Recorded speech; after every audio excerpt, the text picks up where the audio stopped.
Olá a todas, todos e todes. Eu espero que esteja todo mundo bem, mesmo no meio desse pandemônio que a gente está vivendo no Brasil, culpa de um desgoverno que a gente tem aí, né?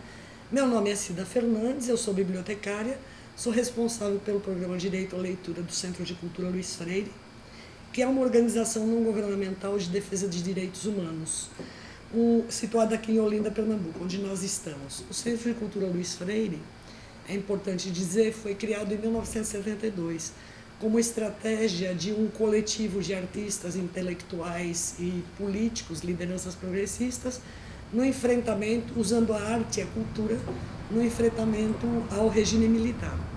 E na década de 80, após a Constituição Federal, com a redemocratização do Estado brasileiro, o Centro Luiz Freire começa a trabalhar como uma organização de incidência em políticas públicas e na qualificação das políticas públicas, especialmente de comunicação, educação e cultura. E é importante essa trajetória, porque meu trabalho com bibliotecas comunitárias começa aí, no ano de 1998, com o Movimento Cultural Boca do Lixo. Nessa ocasião, o movimento fez um curso de elaboração de projetos aqui no Centro Luiz Freire, e o produto do seu trabalho foi a criação de uma biblioteca viva. O Unicef, que era o apoiador desse curso, ficou muito interessado e pediu para a gente se aproximar e contribuir para a criação da Biblioteca Multicultural Nascedouro, que o ano passado completou 20 anos. Na época eu ainda era estudante de biblioteconomia.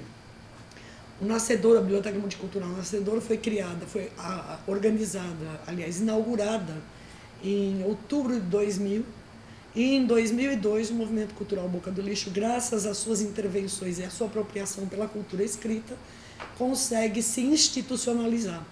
E hoje é um coletivo autônomo que mantém a biblioteca como uma ação permanente.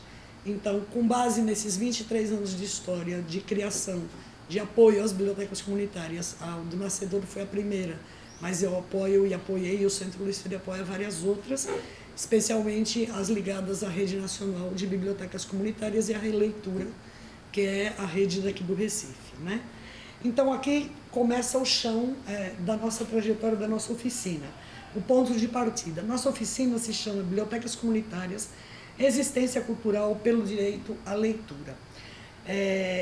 Esse trabalho, essa oficina, ela se baseia tanto na minha experiência, nos meus estudos, quanto também no trabalho que resultou da pesquisa Bibliotecas Comunitárias, Impacto na Formação de Leitores, que está sistematizado nesse livro, O Brasil que Lê, Bibliotecas Comunitárias e Resistência Cultural na Formação de Leitores.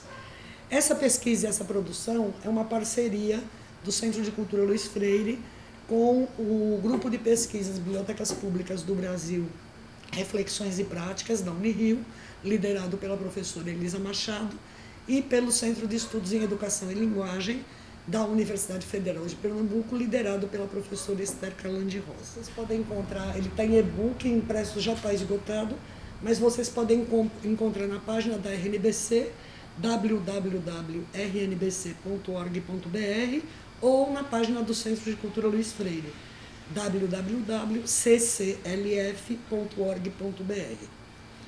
Então, para começar essa videoaula, eu gostaria de ler um trecho aqui do Walter Ugumai, Contos de Cães e Maus Lobos, que a gente colocou numa das epígrafes do trabalho dessa pesquisa, e que tem muito a ver com as fés, com as crenças que a gente tem, né? Então, as bibliotecas deviam ser declaradas da família dos aeroportos, porque são lugares de partir e de chegar. Os livros são parentes diretos dos aviões, dos tapetes voadores ou dos pássaros. Os livros são da família das nuvens e, como elas, sabem tornar-se invisíveis enquanto pairam, como se entrassem dentro do próprio ar, a ver o que existe para depois do que não se vê. O leitor entra com o livro e para o depois do que não se vê. O leitor muda para outro lado do mundo, ou para o outro mundo, do avesso da realidade até o avesso do tempo. Fora de tudo, fora da biblioteca. As bibliotecas não se importam que os leitores se sintam fora das bibliotecas. Então, começando com esse texto do Walter Ugumai, eu gostaria de dizer que o propósito desse trabalho, primeiro, é aproximar o público, os profissionais bibliotecários que estão presentes nesse evento, na segunda Bibliofest, né, promovida pela Associação de Bibliotecários do Distrito Federal, mas também a população em geral que vai acessar essa videoaula, para que conheçam um pouco mais do que são as bibliotecas comunitárias. Existem muitos mitos, né, e a gente, com base nesse estudo e com base em outros estudos, que ao final deste vídeo a gente vai deixar aí as referências, a gente pode dizer e pode desmontar muitos deles, né?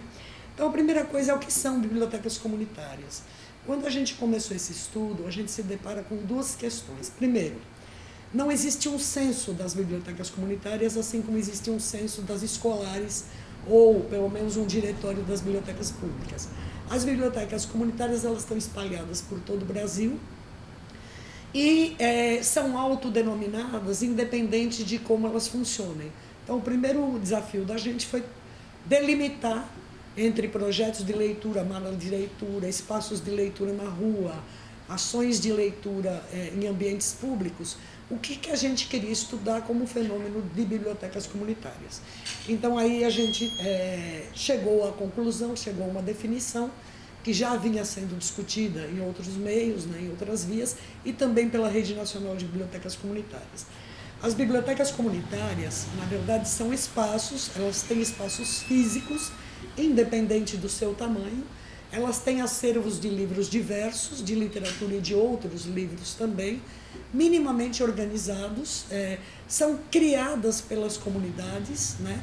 Mesmo que tenham apoio de pessoas de fora da comunidade, mesmo que recebam apoio financeiro, inclusive, de instituições privadas ou instituições públicas, elas mantêm a sua autonomia frente ao seu projeto de informação e de formação leitora em sua comunidade. Então, as bibliotecas comunitárias são iniciativas da sociedade civil para preencher um espaço que o Estado não ocupa, que é o direito à cultura letrada, o direito humano ao livro, à leitura e à literatura. E aí a gente chega num ponto bem interessante, que é um debate atual, que está se tentando, de novo, derrubar a isenção do livro e taxar os livros em 12%. Né? Então, os livros taxados... E se diz que o público, as pessoas pobres não leem. As pessoas pobres, eu queria corrigir, podem não comprar livros, porque os livros são caros. Mas as pessoas pobres são as responsáveis por essa construção de hoje, mais de 115 bibliotecas no Brasil, articuladas a uma rede nacional, fora as bibliotecas que não estão articuladas a essa rede, que tem uma estrutura, que estão mais espalhadas. Ou seja, as populações pobres estão lutando pelo direito ao livro, à leitura, à literatura e às bibliotecas. E isto é o que demonstra esse fenômeno de criação das bibliotecas comunitárias neste país. Os dados da pesquisa, né? Nós fizemos um levantamento e chegamos a um universo de 143 bibliotecas comunitárias em 45 cidades de 15 estados e o Distrito Federal. Então, esse foi o nosso universo pesquisado à distância, foram 20 e 123 presencialmente.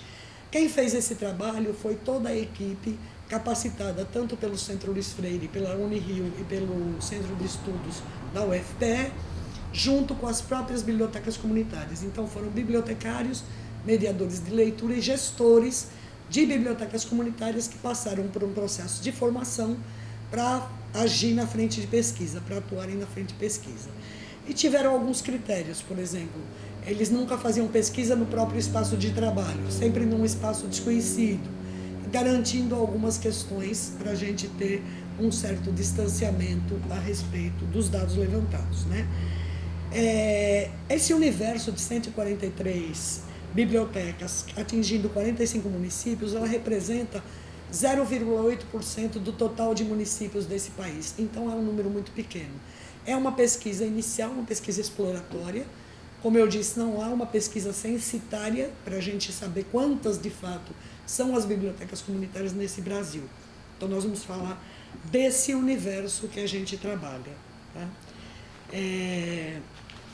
Mas por que elas são criadas e como elas foram criadas e onde elas foram criadas, né? O primeiro movimento que a gente percebe é a criação das bibliotecas por falta de bibliotecas públicas, por falta de bibliotecas escolares. Então, as comunidades não têm acesso, as crianças não têm acesso às bibliotecas, precisam fazer trabalhos escolares e a comunidade começa a se movimentar, então, para suprir essa necessidade. Os movimentos juvenis criam as bibliotecas por um processo de resistência, que é o caso do movimento cultural Boca do Lixo, que explicitou, quando na criação da Biblioteca Nascedouro, que eles hoje já eram reconhecidos. Naquela época, em 1998, quando eu comecei o trabalho com eles inauguraram em 2000, eles já eram reconhecidos como músicos, como artistas na comunidade. Mas eles tinham consciência de que eles não iam sair desse lugar se eles não tivessem apropriação da cultura escrita. E por isso eles quiseram construir uma biblioteca comunitária como uma biblioteca viva, uma biblioteca que dialogasse com esse universo da comunidade de Peixinhos, que é onde ele se situa. Então, a gente tem alguns dados aí. Eu não vou explorar muitos dados para não ser chata, a gente vai ter uma aula síncrona que a gente pode aprofundar, que a ideia é essa, aprofundar alguns aspectos dessa videoaula de hoje, né? Então, dessas 143 bibliotecas, 14% foi criada antes do ano 2000, ou seja, tem pelo menos, no ano de 2021, 21 anos de existência. Existem bibliotecas de 44 anos de existência, de bibliotecas de 30 anos de existência, muitas de 20 anos de existência. Então, esse é um dado importante, elas não são um fenômeno de hoje, né?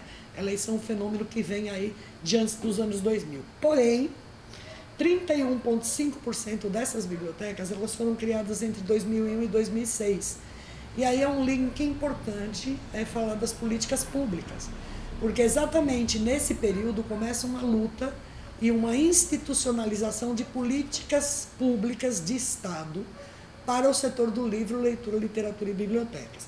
Então, nós tivemos a aprovação da Lei do Livro em 2003, nós tivemos o programa Fome de Livro, nós tivemos o PNLL em 2006, tivemos o Mais Cultura. Em 2008, tivemos o concurso dos pontos de leitura, edição Machado de Assis, que foi a primeira vez na história do Brasil, segundo a professora Elisa Machado, que o governo federal reconhece e incorpora as bibliotecas comunitárias em seus planos de investimentos. Isso é muito importante porque a gente luta para que as bibliotecas comunitárias sejam reconhecidas como equipamentos sociais de cultura complementares à política pública.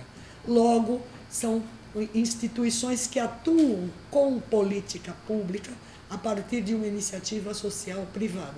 E precisa ser reconhecida. A gente precisa ter parâmetros de investimento governamental, de acompanhamento, monitoramento e de gestão participativa desses espaços, né? E 52,4% surge após 2006. Então é muito interessante, porque em 2006 a gente tem o PNLL e uma grande mobilização social desde 2005 em função dessas políticas. E quando chega a partir de 2006, a gente tem uma explosão no crescimento desses espaços comunitários de leitura. Isto é muito interessante, é muito significativo. Eu costumo dizer, repito, que as políticas públicas do livro-leitura que existem hoje, existem muito pela iniciativa social, pelo povo que tem direito de ler e quer ler. Não é pelo setor privado, não é pelo setor governamental, ela é pela pressão da sociedade civil, especialmente da população das periferias, né? Olá, me chamo Narlise Costa Fonseca, tenho 37 anos, sou pedagoga desde 2012. Hoje trabalho na rede de bibliotecas comunitárias, trabalho com incidência em políticas públicas. A incidência vai para além da política do livro, né? A gente trabalha com incidência em políticas públicas como um todo. Qualquer política pública que traga o benefício para a comunidade, a gente está incidindo, a gente está nessa luta. Ser mediadora de leitura é algo maravilhoso. Primeiro, dar voz ao livro, dar voz ao escritor, aproximar o livro do leitor é algo que não tem preço, né? E assim, a gente faz um trabalho para além de aproximar, a gente traz o leitor para dentro da biblioteca. Ter um espaço da biblioteca dentro da comunidade, uma comunidade que é vista pela sociedade como uma comunidade carente, né? Uma comunidade violenta. Então, assim, é algo fantástico. Transformar a realidade de crianças, de adolescentes, é algo maravilhoso. E a literatura tem feito esse papel de transformação, de meninos que não tinham, que não conheciam a literatura e que a partir dessa aproximação que eu faço com o livro e com a criança e com o adolescente ou com o adulto, é algo que transforma, é transformador. Então, esse é meu papel enquanto mediadora de leitura, ser o elo de transformação de um ser, de uma sociedade, de uma comunidade. E aí as motivações que a gente levantou é muito interessante porque vai também nesse sentido. 85% das bibliotecas foram criadas para promover a leitura e fazer a formação de leitores literários. Então, aí a gente percebe a importância que as comunidades dão à literatura. Se não fosse isso, não teriam saraus, não teriam os slams, não teriam crescimento na produção literária de periferia, né? Que está eclodindo e que a gente tem mais a que valorizar. Porque o direito humano à leitura é direito de acesso ao livro, mas também é de acesso aos meios de produção, de circulação e de consumo. É toda a cadeia produtiva que a gente discute, né? O segundo motivo é um espaço de referência para a comunidade. Então, as bibliotecas comunitárias, elas acabam sendo um espaço de referência positiva, porque elas estão em comunidades que geralmente saem no jornal por conta da falta, né? Ou por conta da violência, mas nunca por conta da cultura, por conta do aspecto positivo. Então, a gente viu muito depoimento de crianças, adolescentes, jovens e adultos que têm orgulho de ter um equipamento, biblioteca comunitária, no seu espaço. Ele se torna uma referência positiva para as comunidades. E um terceiro motivo é ser um espaço de oferta de leitura e pesquisa para a comunidade. É muito interessante, a gente percebe que muitas vezes as bibliotecas que são construídas nas comunidades, elas partem do ponto de ser suporte para as crianças e adolescentes por conta que falta biblioteca escolar. Com o passar dos anos, com o passar do tempo, elas vão se ressignificando. Elas vão vendo a importância desse equipamento para a comunidade e não só para as crianças e para os adolescentes. E elas começam, então, a ser esse espaço de educação, arte e cultura, de vida comunitária, de debate dos problemas sociais, né? Um lugar de referência para você fazer, por exemplo, um catálogo de emprego, fazer banco de oferta de serviços. Tem N atividades que as bibliotecas comunitárias fazem que apoiam suas comunidades, né? E o ponto comum, que todas elas dizem como motivação da origem, é a dificuldade de acesso ao livro. O livro é muito caro, elas querem ler, precisam do livro, então o jeito é criar o espaço e batalhar pelo seu livro, pelo seu direito, né? No momento da criação dessas bibliotecas, como eu disse, elas são criadas pelas comunidades, né? Mas elas são criadas como? É uma geração espontânea? É o Benedito, é o José que vai lá e cria? Também é, né? Mas a maioria, a 30% delas, desse escopo, está ligada ao movimento social. Então é movimento juvenil, é banda de rock, é movimento cultural, é movimento de defesa da educação, é movimento de escola comunitária. Então são movimentos sociais em defesa dos direitos da periferia. Então elas surgem muito arraigadas com esses movimentos. Um segundo grupo está arraigado à associação, sindicato e organizações em gerais que estão no território. Um outro grupo, que é menor, 18%, foi articulada e criada com o apoio de grupos religiosos. E um outro, muito ínfimo, 3,5%, de partidos políticos. Mas o que as caracteriza é que elas são organizações autônomas em relação ao Estado e em relação ao privado. Elas são organizações que respondem às demandas das suas comunidades. E por isso tem muita dificuldade de sobrevivência. Claro, né? E aqui eu vou dar uma paradinha para dizer o primeiro mito que a gente derruba nesse processo. Que as bibliotecas comunitárias abrem e fecham o tempo todo. Que são espaços fragilizados, que não têm experiência, não têm estabilidade nenhuma. Eu cheguei a ouvir isso em mesa de debate, dizendo, as bibliotecas comunitárias, façam-me o favor, são espaços pequenininhos, que abrem e fecham todo dia. Então, não são espaços pequenos que abrem e fecham todo dia. 56% dessas bibliotecas foram criadas a partir de 2006, ou seja, tem aí 10, 15 anos. As outras há mais de 20 anos, com 40 anos de existência. Então, as bibliotecas comunitárias, elas são equipamentos frágeis, criados com muita luta e resistência, mas elas, por serem criadas na comunidade, pelo sujeito do direito à leitura, elas se mantêm presentes, se mantêm e vão se desenvolvendo na luta comunitária com participação das pessoas. Olá, me chamo Fábio Rogério, hoje estou como presidente da ACESA, a instituição da qual temos uma biblioteca comunitária, Amigos da Leitura, que foi pensada e criada em 2004. Na época nós tínhamos um projeto com crianças e adolescentes na área esportiva e precisávamos de algo a mais para que as crianças pudessem se envolver, melhorar o seu raciocínio, melhorar a convivência. E aí, na época, eu fazia teatro e fui fazer um curso de contação de história. E lá eu conheci algumas pessoas que me indicaram, que falaram que a leitura seria muito importante para esse sentido, né? E aí, por que não fazer um cantinho enquanto as crianças estavam esperando a bola rolar, estavam ali pegando o livro, né, e se interessando pela leitura, que também é muito importante. Então nós não tínhamos muita pretensão. E aí eu fui pesquisar em Recife quem estava trabalhando com esse tipo de biblioteca, com esse tipo de espaço, né? E encontrei o Centro de Cultura Luiz Freire e um coletivo de instituições que estavam trabalhando, pensando em formar rede, né? E trocar saberes, justamente esses espaços. Nós queríamos um espaço que não fosse um espaço onde as pessoas tivessem que fazer silêncio, onde as pessoas que quisessem estar ali precisassem fazer toda uma burocracia que era no tempo a biblioteca. Então nós pensávamos em um espaço dinâmico, um espaço vivo.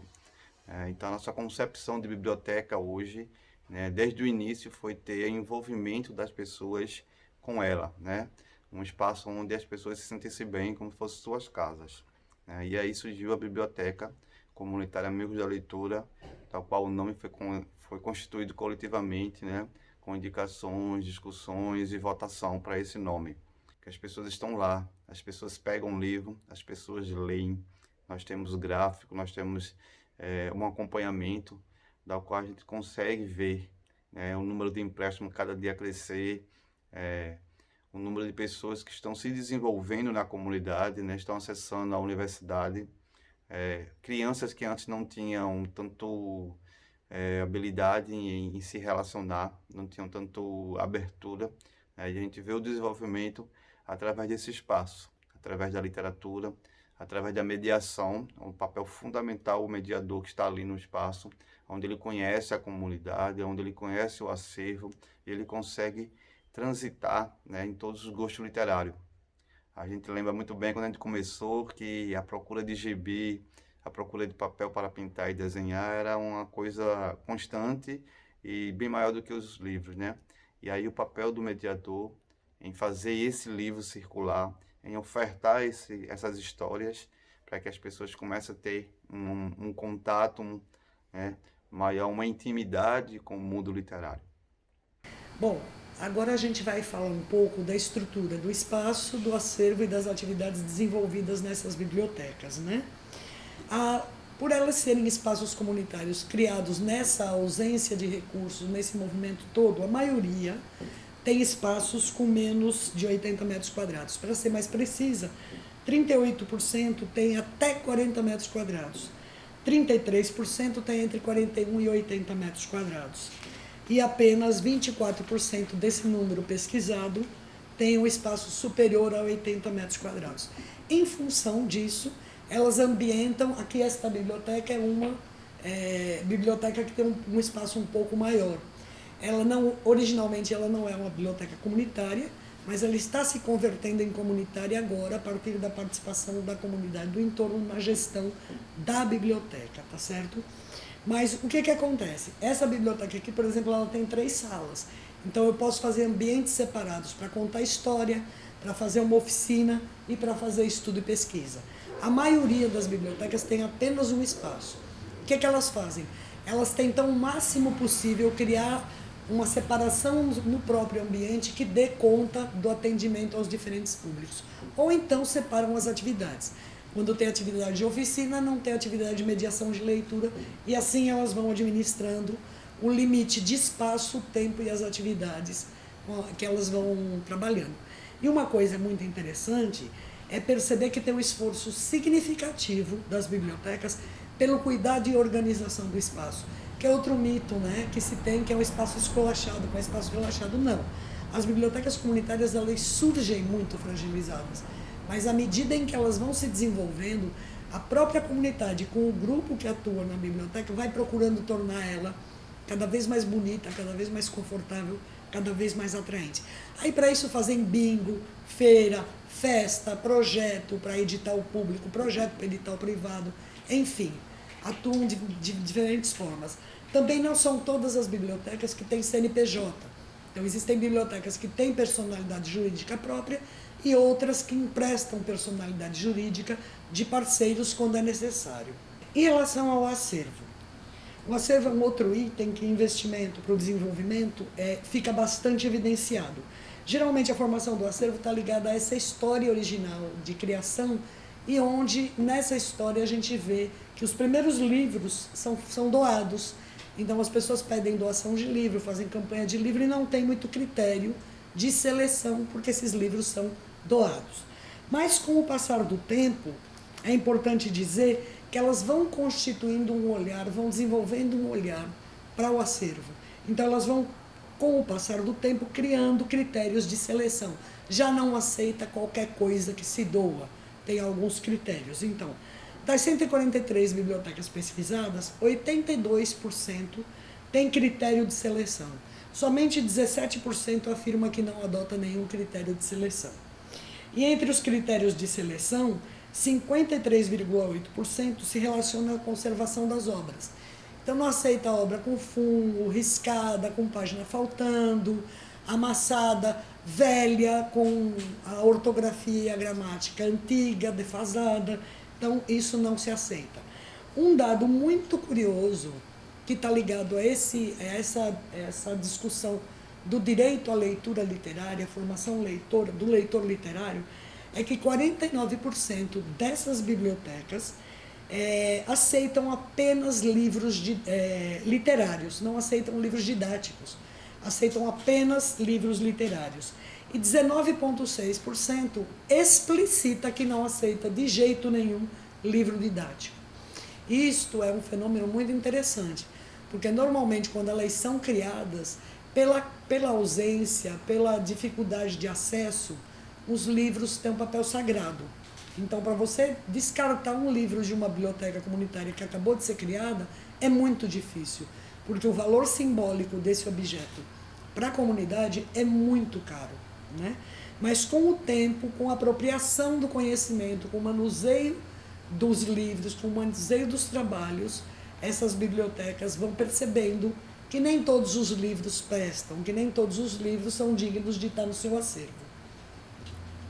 Sim, e um dado interessante também, que 81% do descarte é feito quando o livro não tem nada a ver com o acervo. Por exemplo, eu tenho um acervo, uma biblioteca que o recorte dela é direitos humanos e literatura de ficção popular. Então vai chegar aqui um livro como já aconteceu, de informática, né? O livro de informática não faz parte do interesse deste acervo. Ele é interessante para alguém da comunidade? Se se encaminha. Se não é, por que não é? É um livro que já tem 10 anos, já está defasado. Então esse livro não presta nem para nós, nem para ninguém, porque ele já está defasado. Então já existe um olhar mais criterioso e existe alguma análise em cima dos livros. Eu estou falando das bibliotecas comunitárias do universo da pesquisa em geral, porque eu queria também destacar que desse universo das 143 bibliotecas, 65% delas são articuladas à Rede Nacional de Bibliotecas Comunitárias, que perfaz um total de 92 bibliotecas. E elas têm um diferencial em relação às outras, porque a partir da constituição desses projetos, dessas redes locais que viraram depois, em 2015, uma rede nacional, foi desenvolvido ao longo dos últimos 15 anos um programa de formação continuada, chamado Programa Prazer em Ler, que hoje é um programa, uma marca da Rede Nacional de Bibliotecas Comunitárias. É um programa que atua no desenvolvimento da biblioteca a partir de 4 eixos, que é espaço, acervo, mediação e gestão, e de campos estratégicos, que é a comunicação, incidência em política pública e enraizamento comunitário, por exemplo. Então, as bibliotecas ligadas à RNBC, elas já têm uma pegada mais sistematizada de intervenção política, né? Mas voltando lá à composição do acervo, a gente destaca que 100% das bibliotecas têm acervo de literatura de ficção e poesia. Isso é uma coisa muito interessante, porque na origem muitas que surgiram como espaço de pesquisa escolar vão se convertendo e vão percebendo a importância estruturadora da nossa humanidade que está presente na literatura ficcional, né? Já a literatura de cordel, que também é literatura, mas a gente faz um destaque porque é uma literatura bastante específica, ela está presente em 74,8% dos acervos, né? Obras de referência têm 93% do acervo e outras obras já caem um pouco, 80%, 70%, mas o que significa que as bibliotecas comunitárias não são especializadas em literatura, em leitura literária, em livro literário. Ela também tem um acervo que tem obras gerais, obras técnico-científicas, justamente para complementar a necessidade de estudo e pesquisa presente na comunidade em função da ausência do Estado, né? Sobre o tamanho do acervo, né? Não podia ser diferente, já que os espaços são pequenos, os acervos também são relativamente pequenos. Salvo raras exceções, como é o caso da Biblioteca do Paiaiá, que informa que tem mais de 100 mil livros no seu acervo. As demais bibliotecas têm acervos muito mais tímidos, né? 47% delas têm até 3 mil livros. 22% têm entre 3.001 e 5 mil livros. E apenas 23% têm um acervo superior a 5 mil livros. Então, isto é coerente com o tamanho e com a capacidade de gestão e com a comunidade que elas atuam. A gente não pode comparar uma biblioteca comunitária a uma biblioteca pública, pelo seu papel social e pela abrangência que ela tem, pela função que ela tem de atender um escopo muito maior de população. Agora vamos a um dado, que é um outro dado muito interessante, especialmente para nós, bibliotecários e bibliotecárias. Existe no nosso imaginário que a biblioteca comunitária é uma entulhada de livro sem organização nenhuma. Não é verdade. Esse é um dado que, inclusive, nos surpreendeu na pesquisa, né? Em relação, a professora Elisa até destaca que, em relação ao estudo anterior dela, também tem muita novidade nesse campo, né? Hoje, 64,3% das bibliotecas possuem catálogos e 61% desses catálogos são automatizados em softwares. Então, aí a gente encontra, por exemplo, o PHL, Sofia, Alexandria, Biblivre, Biblioteca Fácil, são alguns dos softwares utilizados pelas bibliotecas. Também tem bibliotecas que não têm software, que usa planilha em Excel, né? Apenas 2,8% trabalha com catálogo de ficha de papel. Então, esse é um dado muito importante. No que tange a Rede Nacional de Bibliotecas Comunitárias, desde 2013, existe um processo de contratação de bibliotecários para as redes locais. Então, a legislação diz que a gente tem que ter um bibliotecário em cada biblioteca. E se a gente for lá no Sistema Nacional de Bibliotecas, que a página hoje foi bastante desmontada, mas ainda tem algumas informações, a gente vê que tem uma tipologia de biblioteca. E que a tipologia é diferente, então por que a gente vai fazer uma mesma regra? Por exemplo, hoje uma biblioteca comunitária não tem condição de pagar o salário de um profissional bibliotecário para estar nessa biblioteca fazendo a gestão de um acervo pequeno. Ela precisa de mediador, ela precisa de articulador comunitário, ela precisa de um profissional que tem um outro contingente de habilidades e que geralmente é morador da comunidade. Então hoje a Rede Nacional de Bibliotecas Comunitárias tem 13 bibliotecários ligados às redes locais, que são responsáveis pela supervisão da qualidade e da gestão da informação. Então, um bibliotecário ou uma bibliotecária da RNBC não está na biblioteca fazendo a catalogação de livros. Ele está formando as pessoas dessa equipe para fazer a gestão qualificada do acervo e entregar este acervo para a sua comunidade a partir de parâmetros que só esse profissional tem, de competências que só esse profissional tem. Então, a gente precisa, e aí é uma mensagem para os profissionais bibliotecários, ressignificar o seu papel na contemporaneidade e, sobretudo, a biblioteconomia social, porque é um lugar onde a gente tem muito pouco recurso e nossas habilidades são fundamentais para a gente libertar esse país da opressão. E a gente não tem medo de dizer isso, informação é poder e a gente precisa fortalecer o poder nas comunidades. Essa é uma defesa que eu faço, sempre fiz e vou continuar fazendo. Então hoje, quando a gente vai para a pesquisa, a gente percebe que os processos que estão vinculados às bibliotecas da RNBC, eles são um pouco mais sofisticados porque eles são acompanhados, monitorados, supervisionados por profissionais graduados em biblioteconomia. E eu, inclusive, por conta disso, muitas redes comunitárias têm pessoas das comunidades que foram fazer o curso de biblioteconomia. Primeiro o curso técnico, depois o curso superior, enxergando na biblioteconomia uma profissão também. E isso é muito importante. Oi, pessoal, bom dia. Eu sou a Camila, eu sou bibliotecária. Inicialmente eu trabalhava numa rede de bibliotecas comunitárias, que é a Rede Beabá, em Porto Alegre. Trabalhei lá na rede por 3 anos, né? E agora eu estou há 2 anos aqui na Rede Biblioteca Sul de Minas Uai, em Belo Horizonte, Sabará, Santa Luzia e Betim. Então, assim, foi uma experiência muito rica, né? Trabalhar em bibliotecas comunitárias. Em Porto Alegre a gente atuava só em uma cidade, né, inicialmente, e aqui então com essa diversidade de ter 4 cidades, né, trabalhando junto na rede. Aqui também eram antes 2 redes, né, que se juntaram, agora que fazem parte dessa mesma rede, Sou de Minas Uai.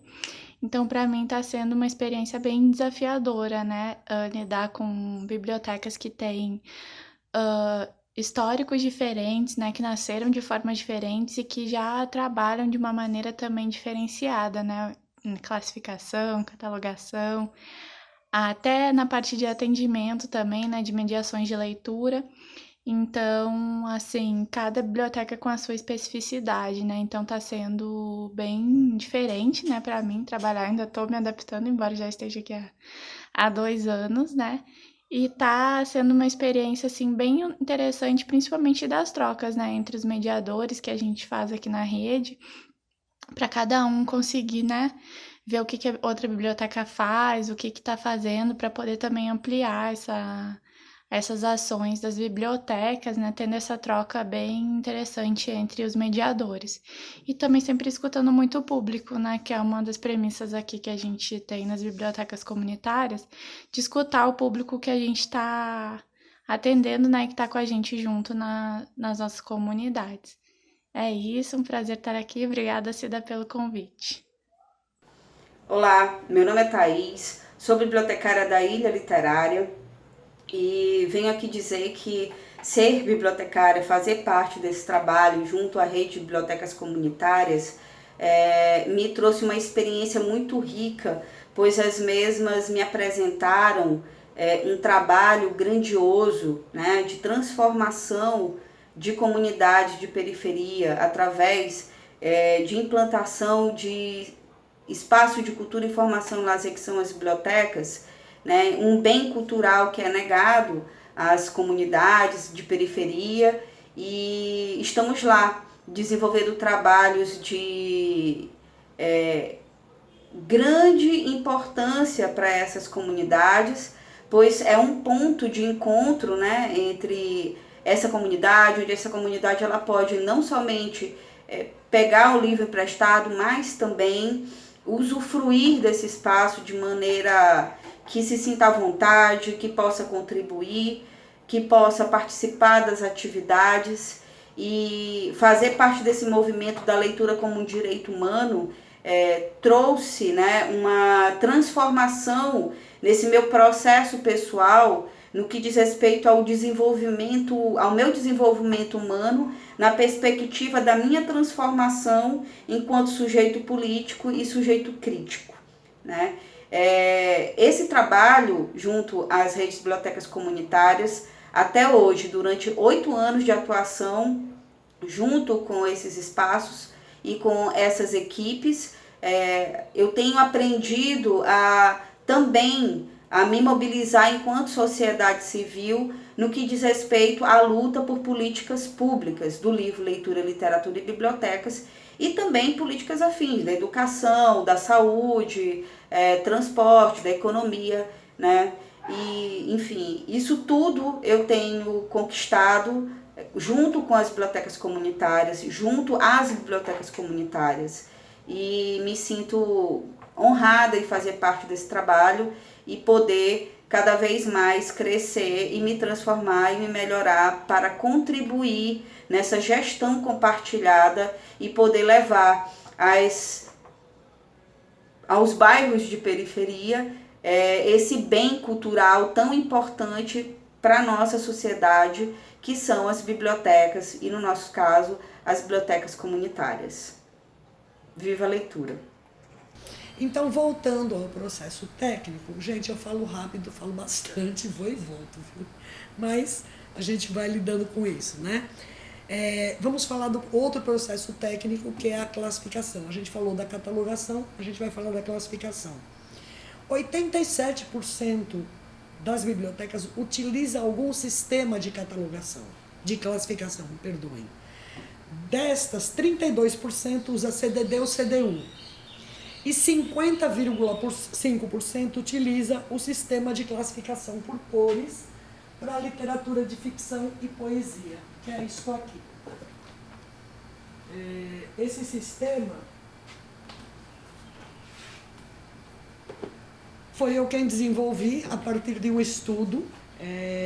50,5% dessas bibliotecas utilizam o sistema de classificação por cores para literatura de ficção e poesia, desenvolvido por essa que aqui vos fala, né? O que é esse sistema? Eu fiz um estudo, eu comecei esse estudo juntamente com o surgimento da Biblioteca Multicultural Vencedor um pouquinho antes, porque a gente precisava organizar os acervos comunitários, especialmente os acervos de literatura, e não tinha nenhuma referência. Inclusive, a minha graduação em biblioteconomia teve por objetivo tentar conseguir uma organização mais dialógica para as comunidades, que tivesse uma interface mais amigável, de que aquele bando de código que as pessoas tinham até medo de perguntar como funciona, porque não entendia nem sabia formular a pergunta. Então, ao longo desses 30 anos, eu fui desenvolvendo um sistema de classificação e ordenamento físico da literatura. Então, como ele funciona? A primeira fita diz respeito ao acervo. A verde, nós utilizamos verde bandeira para dizer que o acervo é de livros para adultos. A laranja, depois eu mostro para vocês, é livros juvenis, e o azul são livros infantis. A segunda fita diz se é nacional ou estrangeiro. Então, neste caso aqui, o vermelho indica que é estrangeiro. Então, quando eu vejo, iconicamente, verde e vermelho, me reporta a bandeira portuguesa ao explorador, ao invasor, ao ocupante, ao que veio de fora. Então, isso são livros estrangeiros. A terceira fita diz respeito ao gênero literário. Então, no caso, este azul são crônicas, este verde é teatro, então literatura estrangeira, crônica, teatro, romance, e aqui vocês veem, mudou para o amarelo. Então, verde e vermelho, estrangeiro, verde e amarelo, brasileiro. Qualquer pessoa memoriza isso com muita frequência. Então as pessoas dizem, mas o código de cor é só para livro para criança. Não. A gente está em comunidade onde as pessoas têm pouco acesso ao livro e à leitura. Então tem uma formação leitora ainda muito deficitária. E você organizando assim, você quebra essa dificuldade que os adultos que não são alfabetizados têm também de vir querer saber como é que se organiza, onde é que eu procuro o livro, de que jeito eu faço. E isto só é aplicado para a literatura, e como vocês podem ver, nós não terminamos ainda o processo aqui, porque nós não temos um bibliotecário dedicado aqui. Eu trabalho aqui, mas eu trabalho na coordenação de um programa, eu não trabalho como bibliotecária nesta biblioteca, né? Mas claro que eu oriento o estágio, oriento as pessoas e faço também esse trabalho sempre que sobra tempo, né? Sempre que é possível. Aqui nós temos poesia, então poesia nacional, romance nacional, teatro estrangeiro, crônica estrangeira, e aqui tem suspense, terror, que é a fita lilás. Abaixo, bom, se eu tiver 5.000 livros, né, e tiver 1.000 livros de romance nacional, eu ordeno ele pelo autor e pelo título. Então eu tenho todos os livros do mesmo autor que faz romance nacional junto. Então essa é uma maneira também da gente otimizar a recuperação da informação quando a gente não tem um computador dedicado, né? E claro que você, na indexação, você recupera outras temáticas, outros assuntos de dentro dessas obras. Mas a recuperação para a formação leitora é essa, na estante. Existe um dicionário controlado que define o que é cada um desses gêneros, que define também que literatura infantil não é para criança, que literatura infantil está relacionada ao desenvolvimento da formação leitora, a mesma coisa juvenil e a mesma coisa adulto. Então a criança pode andar pelo acervo juvenil e pode andar também pelo acervo de adulto e pode andar pelo acervo infantil. E a mesma coisa o público adulto e o público juvenil. A única restrição é quando for literatura erótica. Literatura erótica, então, tem uma restrição. De resto, não tem restrição nenhuma. O sistema, inclusive, foi criado para ser também uma ferramenta de formação leitora para as pessoas que utilizam o sistema, e isso está comprovado. Uma das redes públicas de educação que usa esse sistema é a rede de Caruaru. As bibliotecas escolares de Caruaru têm um programa chamado Escola Leitora, que utiliza esse sistema e que me convenceu, esse projeto e o projeto da rede da releitura me convenceram que eu deveria aprofundar e realmente publicar esse estudo que hoje já criou suas próprias pernas por aí. Então é isso. A parte dos processos técnicos, a catalogação e a classificação é outro mito que a gente derruba. As bibliotecas não são um amontoado de coisa desorganizada, suja e encostada. As bibliotecas têm vida e elas são pensadas independentemente da formação de quem está lá dentro, porque isso é uma outra coisa também que eu ouço muita crítica, né? Especialmente de bibliotecários que desconhecem o fazer na comunidade, né? Ah, mas não tem nenhum bibliotecário na biblioteca tal de tal canto. Você sabe como essas pessoas conseguem manter essa biblioteca? Você sabe que a maioria das pessoas que às vezes estão nessa biblioteca é voluntário? Então, bibliotecários e bibliotecárias podem se aproximar para ajudar a construir possibilidade, inclusive de depois você trabalhar com uma rede. Mas você precisa ajudar a construir a possibilidade. A gente tem que lutar pelas políticas públicas, para a gente ter biblioteca na escola, para a gente ter bibliotecas comunitárias reconhecidas, para a gente ter bibliotecas públicas. Não adianta a gente reclamar só e reivindicar nosso espaço. A gente tem também que garantir lutando por esse espaço, com coerência, né? E com engajamento. Bom, vamos falar um pouquinho agora das atividades que as bibliotecas comunitárias fazem, né? Então, pelo nosso mapeamento, pelo nosso estudo, 90% das bibliotecas fazem leitura de história, compartilhamento de histórias a partir do livro. Dessas bibliotecas, das 100% das bibliotecas, 67 fazem contação de história tradicional sem o livro. Então, 90% com o livro, 60% sem o livro. Outro mito que também as pessoas pensam que nas bibliotecas comunitárias todo mundo conta história, e história de qualquer jeito, história de qualquer lugar. Não. Tem as histórias da oralidade que são contadas e tem as histórias que moram ou que dormem nos livros que também são contadas, né? Além disso, fazem oficina de pintura, jogos e brincadeiras, Leitura fora da biblioteca, isso é muito interessante, leitura na praça, leitura na rua, sussurro poético, que é pegar esses canudos que se enrolam no tecido, tira só esse canudo ou um cano de PVC e se para numa esquina de uma rua fazendo sussurro poético. Várias bibliotecas comunitárias fazem isso no país inteiro. E é uma coisa muito linda e surpreendente de ver na rua uma pessoa, agora não na pandemia, né? Mas ver uma pessoa na rua e você pergunta para ela, posso te recitar uma poesia? Ela diz, pode. E você então recita uma poesia no ouvido dela a partir desse canudo, né? Existem oficinas temáticas, então, especialmente a Rede Nacional de Bibliotecas Comunitárias tem uma definição antirracista. Então tem bastante oficinas que trabalham a questão do direito humano à literatura, gêneros literários, o antirracismo, né? As questões de gênero, combate ao fascismo, são temáticas bastante presentes na discussão comunitária. A pesquisa escolar, 61% das bibliotecas também apoiam as pesquisas escolares, 60% fazem recitais e saraus poéticos e 70% fazem roda de leitura.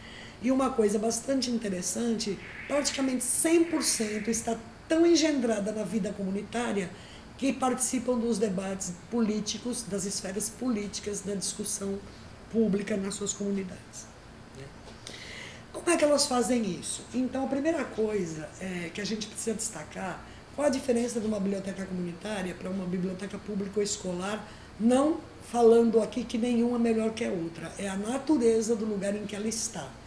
A biblioteca comunitária ela surge na comunidade por iniciativa dos moradores para um serviço para si, para os seus filhos, para a sua comunidade. Logo aí já tem uma perspectiva de conhecimento, reconhecimento e acolhimento que é diferente. Quando você chega numa biblioteca escolar, normalmente quem está na direção da escola ou na biblioteca não necessariamente é daquela comunidade. Muitas vezes essa pessoa inclusive vem com estigma de fora. Para vocês terem uma ideia, na Biblioteca Multicultural Nascedouro, no início dela, a gente recebeu o apoio de uma cooperação europeia. E essa cooperação europeia não aportava dinheiro, ela aportava com profissionais técnicos para ajudar o trabalho. E veio uma pedagoga. Depois do primeiro dia que ela viu a gente ocupou um prédio abandonado, vinha com um carrinho de mão, trazendo um livro que era doado pelas pessoas das casas das pessoas. Quando terminou o dia, ela olhou para mim e disse assim, eu não quero te desanimar, mas eu vou dizer uma coisa, isso aqui não vai dar encanto nenhum. Aí eu perguntei por quê. E ela fez todas as críticas, que realmente são críticas de quem não vive num país como o Brasil, onde não é um país pobre, mas a desigualdade impera, e nunca tinha pisado numa comunidade popular e nem enxergado a luta da comunidade por seus direitos. Então eu agradeci a ela, a gente agradeceu ela e devolveu ela para o país dela. Porque nós precisamos de pessoas que reconheçam a comunidade, aquele estado que ela está, não é um estado que ela escolheu, é um estado que é resultado de uma política nefasta. E que a gente precisa lutar contra essa política nefasta. A gente precisa lutar para que todos e todas tenham direito, segurança alimentar, auxílio emergencial, para que possam se proteger, né? Então, as bibliotecas comunitárias, o primeiro diferencial dela, se uma criança atravessa a porta da biblioteca e está esquisita, a pessoa da biblioteca já se antena. Será que aconteceu alguma coisa na casa de fulano? E essa pessoa vai procurar saber o que aconteceu, por que a criança está jururu, como a gente diz. A criança está cabisbaixa. A criança está muito elétrica. Eu participei de um processo onde a gente foi levar as crianças para casa para descobrir por que elas eram tão violentas. E o estado que as crianças viviam, a gente teve que pedir intervenção ao Conselho Tutelar, enfim. Era de uma violação de direito tão grande que não tinha como aquela criança não ser violenta. Se ela tinha algum sangue de reação, de resistência dentro dela, ele saía pela violência, né? Então, a primeira coisa, as bibliotecas comunitárias conhecem profundamente, quem está dentro da biblioteca conhece profundamente seu público e respeita profundamente seu público. Olá, eu me chamo Selma Oliveira, sou articuladora, mediadora de leitura da biblioteca comunitária. Ser mediador para mim, uma biblioteca comunitária, é poder contribuir com a formação de um leitor. é poder estar ali, né, fazendo essa via de mão dupla. Tanto o mediador indicar a leitura para o leitor, quanto o leitor também trazer essa leitura para a gente, né? Somos via de mão dupla. Isso é muito gratificante para mim. Eu me sinto muito realizada nesse mediar dessa leitura literária, onde eu possa transformar, fazer esse leitor ele ter essa visão de mundo, né? Essa visão onde ele possa ir muito mais além, né? Diante de algumas possibilidades dele, de ele chegar. Como eu era uma pessoa muito tímida e hoje eu não sou tímida, pois o meu trabalho de mediador fez com que eu avançasse não só um passo, mas vários passos na minha frente. E hoje, na biblioteca comunitária, eu me sinto muito realizada, pois eu ainda tenho o coletivo Papo de Mulher, onde a gente se reúne com as mulheres da comunidade. Isso é muito gratificante para mim, minha gente. Eu me sinto muito realizada quanto a isso. Não deixo essa voz que antes me fazia calar dentro de mim. Hoje não. Hoje eu sou mais espontânea, né? Eu sou uma pessoa mais comunicativa, né? Isso tudo foi através da mediação de leitura que eu exerci esse pôster, né? É muito gratificante, eu me sinto muito realizada e é isso. E uma coisa interessante é que muitas crianças começaram usando a biblioteca como interagentes da biblioteca, vai crescendo, vai tomando a biblioteca como referência e que acaba se tornando mediador de leitura, mediador e mediadora de leitura. Então, nas bibliotecas comunitárias é muito comum você encontrar um mediador e uma mediadora de leitura que foi antes leitor ou leitora dessa biblioteca comunitária. E isso gera um pertencimento. Aí o diferencial são as profissionais bibliotecárias. A maioria das profissionais bibliotecárias não mora exatamente no território da biblioteca, porque elas atuam com um conjunto de bibliotecas. Mas na rede nacional nós temos 2 bibliotecárias que criaram bibliotecas comunitárias, uma em Porto Alegre e outra no Rio de Janeiro. Então elas também fizeram parte desse movimento de criar biblioteca na sua comunidade, né? E uma coisa interessante dessas bibliotecas comunitárias é a questão da gestão compartilhada. 21% das bibliotecas tem conselho deliberativo e é compartilhado com toda a comunidade usuária da biblioteca. Então, gestor, mediador, bibliotecária e comunidade leitora. Só 23%, aliás, tem um conselho deliberativo, mas só interno. Então, 21% tem com toda a comunidade e 23% tem, mas só com a equipe da biblioteca. Mas ainda assim tem, e tem escutas da comunidade. 19% tem conselho consultivo, formado por todo mundo, e 17% tem conselho consultivo só interno. Por que eu estou trazendo esses dados? É muito importante a gente perceber que a decisão na biblioteca comunitária, ela não é, como se chama, está se usando muito isso para falar do judiciário, ela não é única, ela não é de uma pessoa só, ela é de um conjunto de pessoas, minimamente daquela equipe. Se a gente considera que aquela equipe foi criada por moradores, aquela equipe é também de moradores, mesmo a equipe interna é uma equipe comunitária. Então, as bibliotecas comunitárias e a política pública é um recorte também que eu quero dar. Então, no combate à desigualdade social, no direito à leitura literária, a participação nos espaços de controle social e incidência política, em conselhos de direito. Então, a gente tem no Conselho da Criança, no Conselho de Cultura, nos conselhos dos planos municipais do livro, no Conselho do Plano Estadual. Aqui em Pernambuco, nós conseguimos aprovar o Plano Estadual do Livro, Leitura, Literatura e Bibliotecas, com um protagonismo imenso da releitura, que é a rede de bibliotecas comunitárias aqui.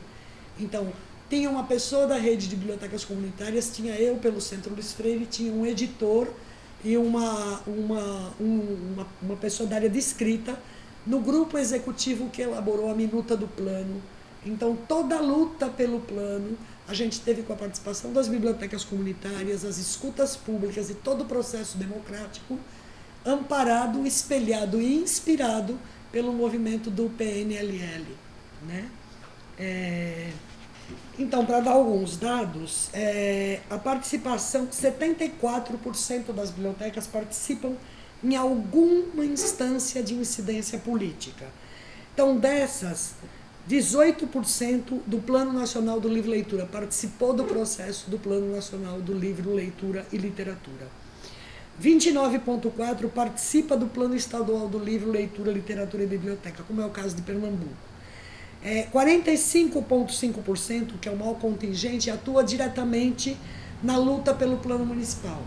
Então, os 2 primeiros planos municipais que a gente teve notícia que foram construídos de modo participativo, porque tem um anterior do interior de São Paulo, mas que não é um plano participativo, foi em Porto Alegre e foi em Nova Iguaçu, no Rio de Janeiro. Então, são as 2 experiências que foram protagonizadas, essencialmente, foram as primeiras, e foram protagonizadas pelo movimento social de biblioteca comunitária. No Conselho Nacional, Estadual e Municipal de Políticas Culturais, são 36% de participação. No Conselho Nacional, Estadual e Municipal de Educação, são 11,9%. E no Fórum Nacional, em fóruns, né? Fórum Nacional, Estadual, Municipal, de Cultura ou do Livro e Leitura, são 46%. Então, quase todas as bibliotecas, quase todas as redes da Rede Nacional de Bibliotecas Comunitárias estão articuladas a um fórum permanente do livro e leitura do seu município. Estão articuladas as secretarias de Educação e Cultura, estão disputando o recurso público e disputando a formulação de uma política de Estado. Então, é outra coisa que eu recomendo.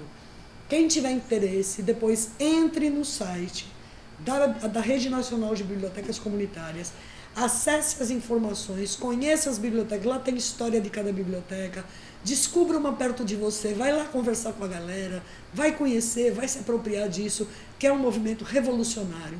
Eu costumo dizer que é a tataravó dos centros de documentação política que existiram durante o regime militar e que fizeram oposição, e que graças a esses movimentos hoje a gente teve um Estado redemocratizado, que a gente precisa se inspirar para voltar para a luta da redemocratização com toda a pegada, né?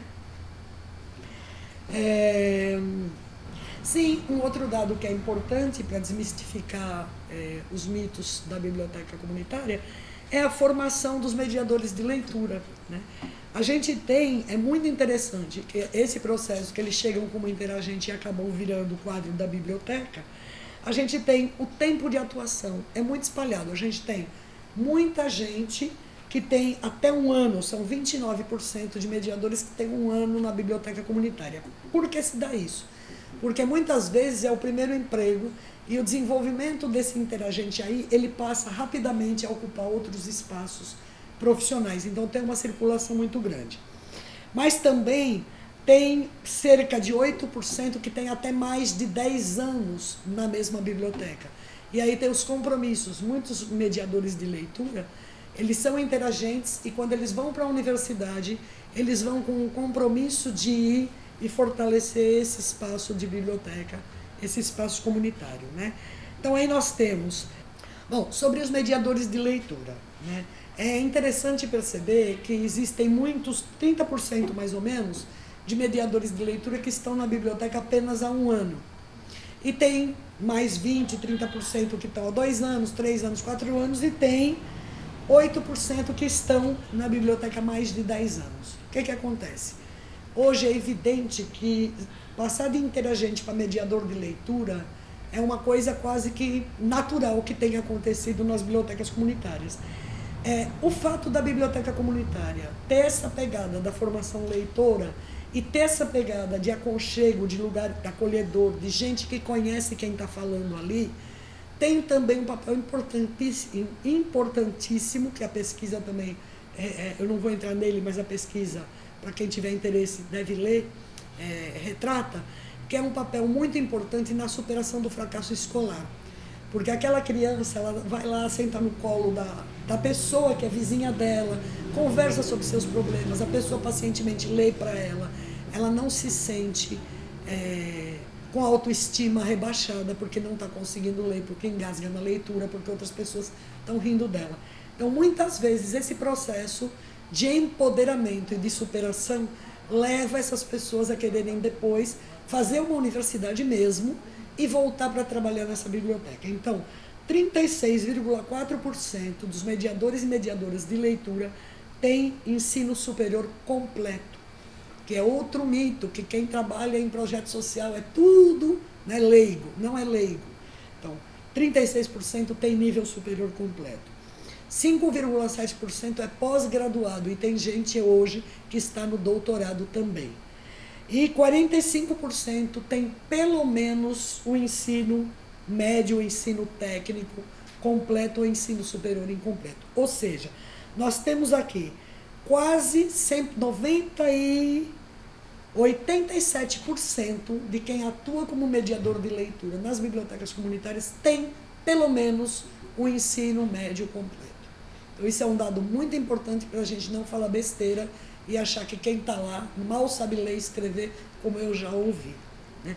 Eu estou batendo muito nessa tecla do mito, porque ao longo de toda a minha história como biblioteca comunitária, não foi uma vez só que eu enfrentei esses mitos e que ainda enfrento.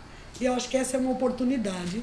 A pesquisa foi uma oportunidade da gente mostrar que as bibliotecas comunitárias são outra coisa que não é o que as pessoas normalmente imaginam. E eu fiquei feliz porque de uns anos para cá, a universidade está olhando, a primeira professora que deu voz e que estudou esse fenômeno foi a professora Elisa Machado.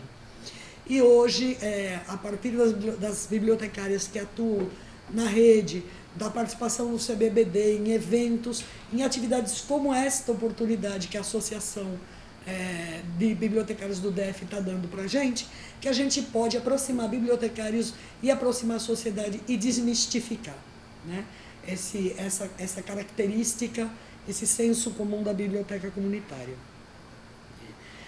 E aí vem a história dos bibliotecários e as bibliotecárias, e eu já estou fechando aqui para a gente não esgotar vocês, porque a gente tem uma aula síncrona ainda, uma oficina síncrona, que vocês vão poder fazer as perguntas que vocês quiserem.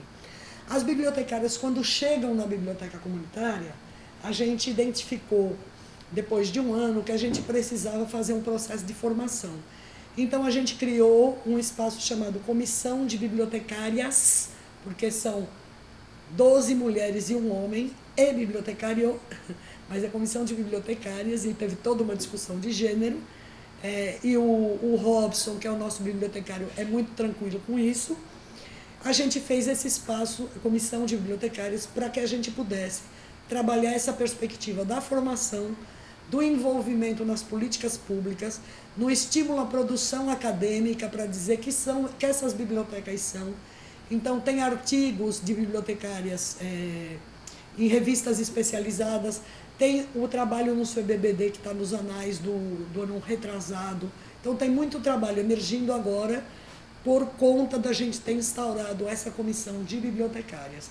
E tem um diálogo muito mais profundo que a gente ainda está começando, que é entre as áreas de pedagogia e biblioteconomia, né? Os impactos na comunidade. Gente, os impactos das bibliotecas na comunidade é uma coisa impressionante. Desde a história de você ter orgulho porque aquele espaço é um espaço que é uma referência positiva para você, até a mudança da sua vida em função daquele espaço te revelar uma outra imagem da sua comunidade e do teu destino. Então, como Antônio Cândido bem destaca, né, a literatura consegue projetar, fazer com que a gente perceba que a realidade não está dada, né? Eu tenho um destino, esse é meu destino, assim está e assim será. Não. A literatura permite que as pessoas projetem uma outra realidade, percebam a partir da imaginação, a partir da alteridade, que o mundo não é estático, que ele pode mudar. E as pessoas podem se energizar, se fortalecer e empreender essa luta. Então, este é um impacto, a resistência cultural que esses equipamentos promovem na comunidade é impressionante. É no diálogo com o gestor, é no diálogo com a escola, é no diálogo com os moradores e moradoras, é na mediação de conflito. São tantas as esferas em que as bibliotecas comunitárias interagem que seria muito bacana que a gente tivesse mais iniciativas dessa de aproximação e de trazer pessoas das comunidades para falar desses fazeres. Bom, eu acho que em linhas gerais, o que eu podia falar nesta aula de um tempo determinado é isso. Eu espero que todo mundo se anime, que vocês venham para a aula síncrona, para a gente fazer um bate-papo mesmo sobre essa realidade e trocar experiência também. Eu quero ouvir vocês, quero ouvir quem conhece, quero ouvir se tem engajamento, né? E a gente fazer uma troca bem bacana com vocês. E agradeço a BDF mais uma vez pelo convite para participar da programação do segundo Bibliofest, projeto financiado com recursos do Fundo de Apoio à Cultura do Distrito Federal. Até amanhã. Por último, só apresentar para vocês que eu esqueci. Este é o livro com a história do Centro de Cultura Luiz Freire, dos 45 anos, agora já tem bem mais, agora já está fazendo 48 anos, vocês encontram também no site do Centro de Cultura Luiz Freire. Lá vocês vão encontrar também outras publicações sobre indígena, sobre quilombola, sobre educação, sobre comunicação, sobre direitos humanos. E também visitem o site da RNBC, que lá também tem uma coleção de publicações autorais da Rede de Bibliotecas Comunitárias, da Rede Nacional de Bibliotecas Comunitárias. Muito obrigada.